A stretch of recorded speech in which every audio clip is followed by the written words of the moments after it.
এখন যদি এই মাংসের আশায় বসে থাকতাম তাহলে আজকে দুপুরে খাওয়াই হতো না, কারণ অলরেডি হচ্ছে 3টা বেজে গেছে আর এখন হচ্ছে অনেক বেশি ক্ষুধা লেগেছে।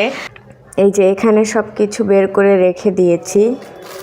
এগুলো হচ্ছে পেঁয়াজ। আমি হচ্ছে পেঁয়াজের ছোলাগুলো ছুলে তারপরে হচ্ছে রেখে দিয়েছিলাম এভাবে কেটে কেটে। এখানে করলা আর আলু ভাজি করার জন্য কুচিয়ে তারপরে হচ্ছে ধুয়ে নিয়েছি। ফ্রিজ খুলে গরুর মাংস নিতে এসে দেখি যে কোনোভাবেই হচ্ছে ডয়ারটা খুলতে পারতেছি না, কারণ গরুর মাংস হচ্ছে এই ডয়ারের মধ্যে আছে। Hello everyone, this is me Umeshan, welcome back to my new video.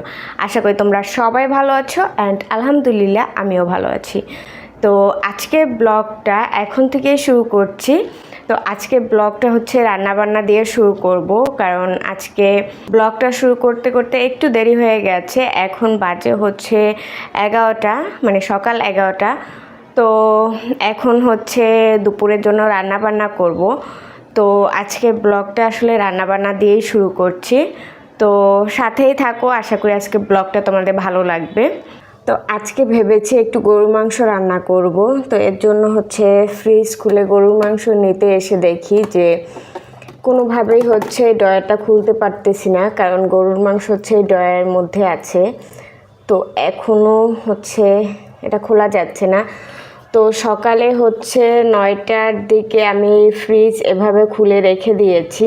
তো এখন প্রায় হচ্ছে দুপুর 1:30 বাজে। তো এখন পর্যন্ত হচ্ছে এই ডয়ারটা খুলতে পারতেছি না। সকাল 9টার সময় ফ্রিজের সুইচ অফ করে ফ্রিজটাকে এভাবে খুলে রেখে দিয়েছিলাম। তো এখন পর্যন্ত হচ্ছে ডয়ারটা খোলা যাচ্ছে না কোনোভাবেই। তো এটা কখন হচ্ছে মাংস রান্না করব আর কখন খাবো, খুবই বাজে একটা অবস্থা। তো এই ডয়ারের মধ্যে যে জিনিস ছিল সেগুলো সব হচ্ছে বের করে ফেলেছি। এই যে এখানে সব কিছু বের করে রেখে দিয়েছি। এগুলো হচ্ছে পেঁয়াজ। আমি হচ্ছে পেঁয়াজের ছোলাগুলো ছুলে তারপরে হচ্ছে রেখে দিয়েছিলাম এভাবে কেটে কেটে। এগুলো হচ্ছে ব্লেন্ড করার জন্য এভাবে রেখে দিয়েছিলাম। তো এই ডয়ারে যা ছিল সব কিছুই বের করেছি, শুধুমাত্র এই ডয়ারটা যেন তাড়াতাড়ি খোলা যায় এই কারণে। কিন্তু কোনোভাবেই হচ্ছে এটা খুলতে পারছি না। তো আরও হয়তো বা 4-5 ঘন্টা লাগতে পারে এটা খোলার জন্য। তো দেখি কখন এটা খোলে আর কখন এটা থেকে মাংস বের করতে পারি আর কখনই বা রান্না করতে পারি। তো এখন ওয়েট করতে হবে। তো আজকে এমনিতেই অনেক বেশি লেট হয়ে গেছে। ভেবেছিলাম আজকে হচ্ছে গরুর মাংস আর পোলাও রান্না করব, কিন্তু দেখলেনই তো যে ফ্রিজের ডয়ারটা কোনোভাবেই খুলতে পারছি না, আর সেটার মধ্যেই হচ্ছে গরুর মাংস রাখা ছিল। তো এখন বাজে হচ্ছে দুপুর 3টা, প্রায় 3টা। তো এখন পর্যন্ত হচ্ছে এই ডয়ারটা খুলতে পারি নাই, এখনও হচ্ছে এটা খোলা যাচ্ছে না। তো চিন্তা করলাম আজকে যদি হচ্ছে মাংসের আশায় বসে থাকি তাহলে আজকে রান্নাই করা হবে না আর খাওয়াও হবে না, কারণ এখন অলরেডি 3টা বেজে গেছে। তো কখন এইটা খুলবে আর কখন এর থেকে মাংস বের করে রান্না করব, তার থেকে বেটার হচ্ছে আজকে আর মাংস রান্না করা হবে না। তো ভাবলাম আজকে যেহেতু মাংস রান্না করতে পারবোই না, এই কারণে হচ্ছে করলা ভাজি করব। এখানে করলা আর আলু ভাজি করার জন্য কুচিয়ে তারপরে হচ্ছে ধুয়ে নিয়েছি। আর এইদিকে ভাবছিলাম আজকে ডাল রান্না করব, কিন্তু আমি যেহেতু বাসায় একা মানুষ, সো আজকে ডাল রান্না করব না, শুধু করলা ভাজি করব দুপুরের জন্য। আর করলা ভাজি করার জন্য এখানে পেঁয়াজ আর মরিচ নিয়েছি। এদিকে হচ্ছে ভাত রান্না করছি, করলা ভাজি আর হচ্ছে ভাত। এটা দিয়ে হচ্ছে দুপুরের খাবার হয়ে যাবে। রাতের জন্য হয়তো বা অন্য কিছু করব। আর এদিকে হচ্ছে এই ডালটা ধুয়ে তারপরে হচ্ছে ডিপ ফ্রিজে রেখে দিব, কালকে রান্না করব। আজকে আর রান্না করব না, আজকে শুধু করলা ভাজি রান্না করব। যদি আজকে গরুর মাংসের আশায় বসে থাকতাম তাহলে আজকে আর খাওয়াই হতো না।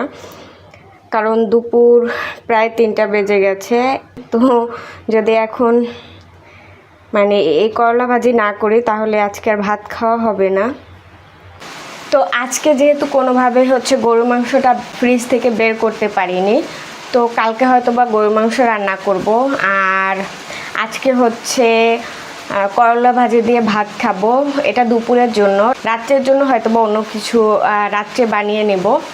এখন যদি এই মাংসের আশায় বসে থাকতাম তাহলে আজকে দুপুরে খাওয়াই হতো না, কারণ অলরেডি হচ্ছে 3টা বেজে গেছে আর এখন হচ্ছে অনেক বেশি ক্ষুধা লেগেছে। সো এই কারণে হচ্ছে তাড়াহুড়ো করে ভাত বসিয়ে দিয়েছি আর সাথে করলা ভাজি। তো আজকে হচ্ছে অনেক বেশি গরম, আকাশে মেঘ আছে কিন্তু তারপরও কেন জানি অনেক বেশি গরম, হালকা হালকা বৃষ্টিও হয় বাইরে, তারপরও আজকের মানে গরমটা অনেক বেশি। সো এই কারণে অনেক বেশি ঘামছি। রান্না করতে আসলে তো একটু এমনিতেই গরম লাগে, তাছাড়াও আজকে হচ্ছে অনেক বেশি গরম বাইরে। জাস্ট দেখেন ঘেমে ঠেমে অবস্থা খুবই খারাপ। তো এই হচ্ছে আমার আজকের করলা ভাজি। আজকে একদম চানাচুর ভাজি করব না, জাস্ট একটু হালকা কাঁচা কাঁচা রাখবো ভাজিটা। তো এই কারণে হচ্ছে মিডিয়াম আঁচে করলাটাকে ভেজে নিব।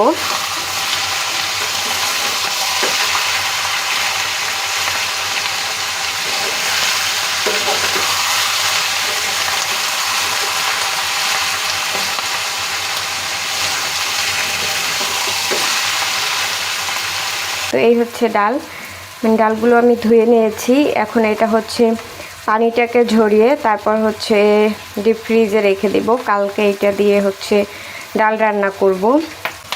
আর এইদিকে হচ্ছে আমার ভাজিটাও হয়ে গেছে। তো এখন হচ্ছে খেতে হবে, অনেক বেশি ক্ষুধা লেগেছে।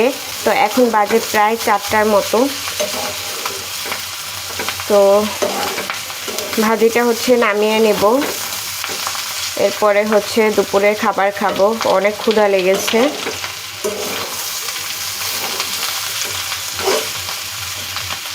তো ভাজিটা আর হচ্ছে ভাজবো না, কারণ আমি আগেই বলেছিলাম যে ভাজিটা একটু হচ্ছে মানে কাঁচা কাঁচা রাখবো।